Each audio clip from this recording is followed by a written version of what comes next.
So yes.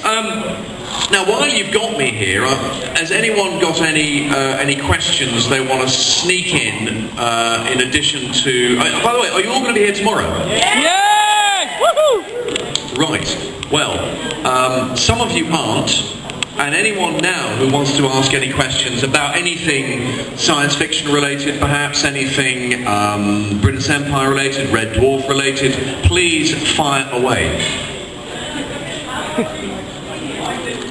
Right, I don't have a person to run around doing... I'll come to Mr. Green. Mr. Green is standing in front of me. We'll come to him shortly, see what it is yours. Well, in fact, it comes to you immediately, and I'll come back to the question earlier. What's your question? Can you do the Rimmer salute, please?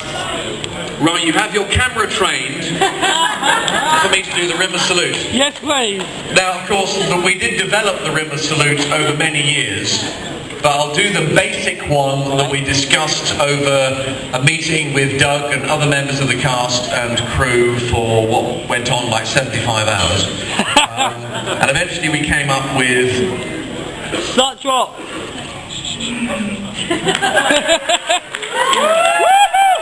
you! And then there's a quick Rimmer salute, which is... No, that's not quick. Okay. And then there's the ultra-long Rimmer salute. Yes! From Series 8! But we haven't got until Tuesday to do this. So. From Series 8. So yeah, Series 8, yeah. Right, next question. Okay, this chap in blue here. You've got a blue top, you've got a blue top. I'm Ash Ketchum. Did you ever get it on with the female Holly?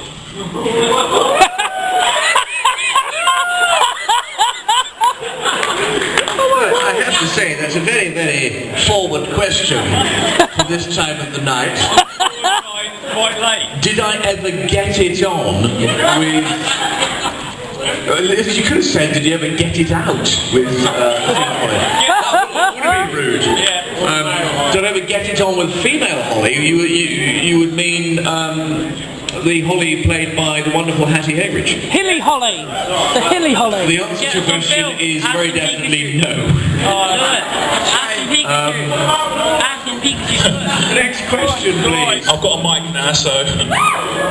Oh, right. Our technical friend's been doing his homework. It works. Right. Hello. Hello. Obviously, Red Dwarf had a massive fan base and was dormant as a programme for a long time. And during that time there was a lot of sort of fan creativity. Did you ever look into that, and if so, what was your favourite thing that you ever saw a fan do in terms of like creating an extended Red Dwarf universe? Christ. Just get all that.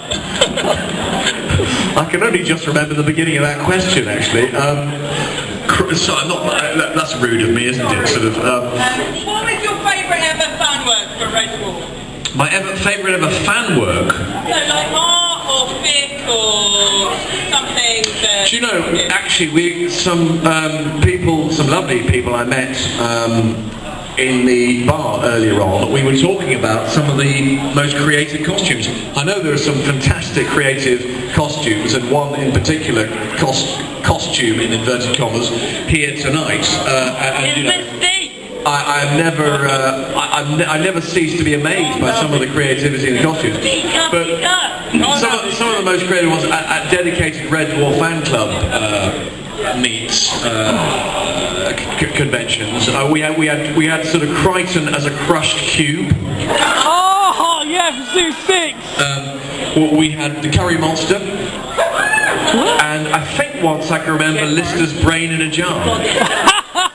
And you know, the creativity of the fans never ceases to amaze me. I already plan to do that. Good. Another question.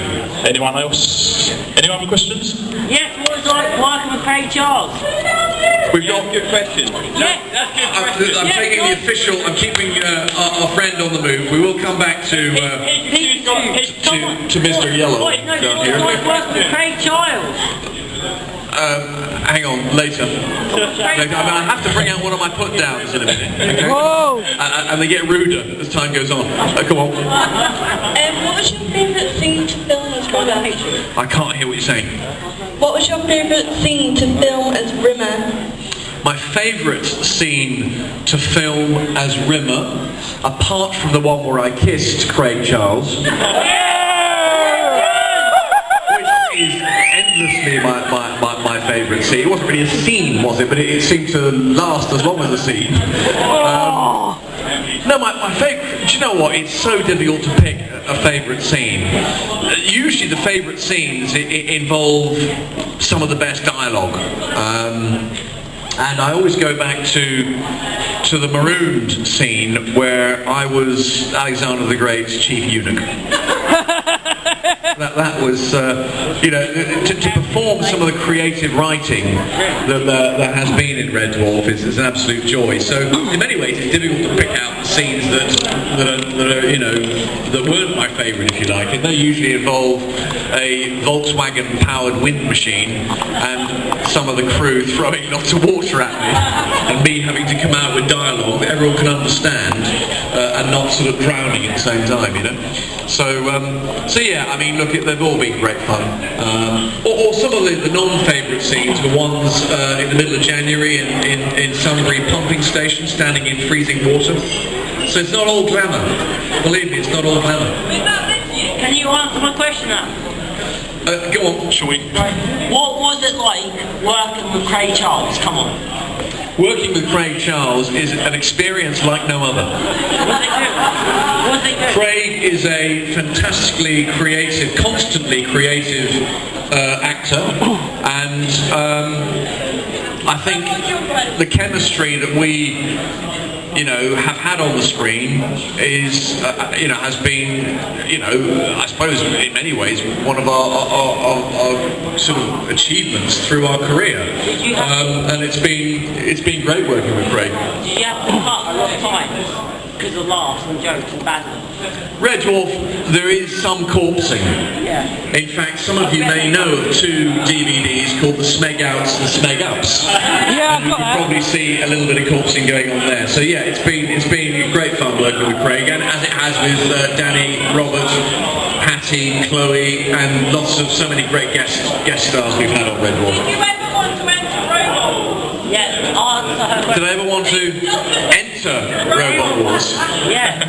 Do you know, entering it might have been more fun than presenting it, you know. Plus, I think there was already a presenter doing that job, sir. What was it like doing the tongue-tied video? Now that was tough. That was tough doing something because I can't dance.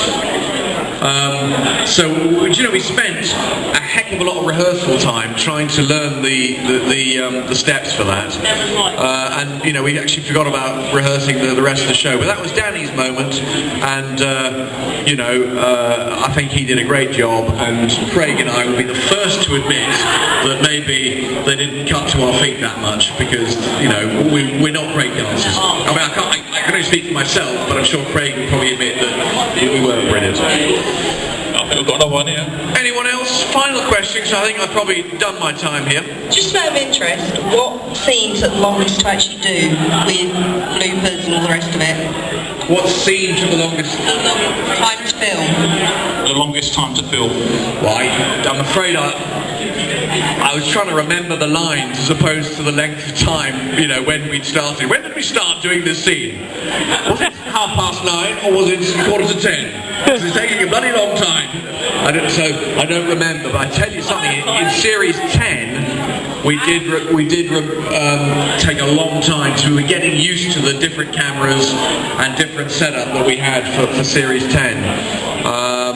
So that's, I mean, Trojan in series 10, that scene where I pressed the wrong button and disappeared down on the thing, yeah, that took a long time to rehearse and to shoot.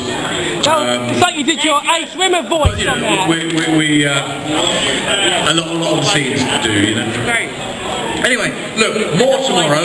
I hope it's been worthwhile me being here this evening.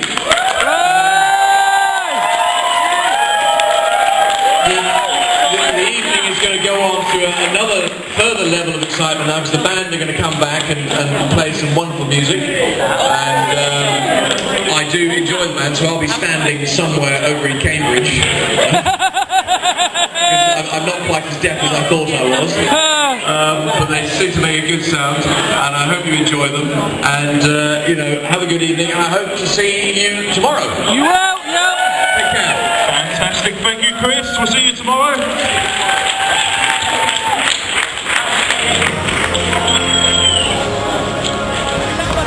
That was absolutely wonderful.